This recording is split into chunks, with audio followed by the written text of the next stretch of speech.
Hai guys, apa kabar kalian semua? Saya harap teman-teman semua tetap dalam keadaan yang sehat ya, walaupun di masa pandemi seperti ini. Jadi di video kali ini saya akan mereview audit bab 4, judulnya ialah audit laporan keuangan dan laporan audit. Di sini ada beberapa materi, yaitu ada 5 materi yang akan saya review. Yang pertama ada alasan perlunya audit atas laporan keuangan, yang kedua ada manfaat ekonomis audit, dan yang ketiga ada pemisahan tanggung jawab, manajemen, dan auditor, yang keempat ada laporan audit, dan yang kelima ada arti wajar atau fair dalam auditing. Oke, kita masuk yang materi pertama. Alasan perlunya audit atas laporan keuangan. Di sini ada beberapa alasan, ada 4. Yang pertama, perbedaan kepentingan, konsekuensi, kompleksitas, dan keterbatasan akses. Lalu yang kedua ada manfaat ekonomis audit. Manfaatnya di sini ada 2, saya ambil. Yang pertama ada meningkatkan kredibilitas, dan yang kedua ialah meningkatkan efisiensi dan kejujuran. Lanjut di materi yang ketiga. Pemisahan tanggung jawab manajemen dan auditor.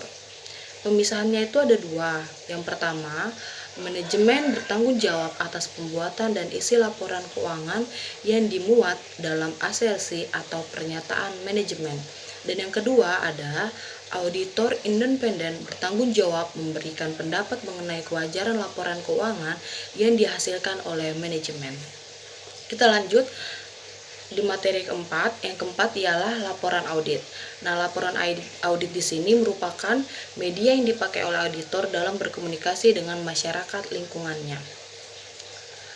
Lanjut, ada paragraf pengantar. Nah, di dalam paragraf pengantar ini terdapat 3 kalimat. Kalimat pertama menjelaskan objek yang menjadi sasaran audit. Kalimat kedua dan ketiga menjelaskan tanggung jawab manajemen dan tanggung jawab auditor. Kita masuk di paragraf lingkup. Selain paragraf pengantar, ada juga paragraf lingkup ya teman-teman. Di paragraf lingkup ini berisi pernyataan auditor bahwa 1. Audit dilaksanakan berdasarkan standar audit yang telah ditetapkan oleh organisasi profesi akuntan. Yang kedua, pernyataan keyakinan bahwa audit yang dilaksanakan berdasarkan standar auditing memberikan dasar yang memadai bagi auditor untuk memberikan pendapat atas laporan keuangan. Selain itu ada paragraf pendapat. Di paragraf pendapat ini merupakan paragraf yang digunakan oleh auditor untuk menyatakan pendapatnya mengenai laporan keuangan. Lalu ada 4 tipe pokok laporan audit yang diterbitkan oleh auditor. Apa saja 4 tipe pokok tersebut? Yang pertama ada pendapat wajar tanpa pengecualian. Yang kedua, pendapat wajar tanpa pengecualian dengan bahasa penjelasan. Dan yang ketiga ada pendapat wajar dengan pengecualian. Yang keempat ada pendapat tidak wajar. Kita lanjut di materi kelima. Pernyataan tidak memberikan pendapat.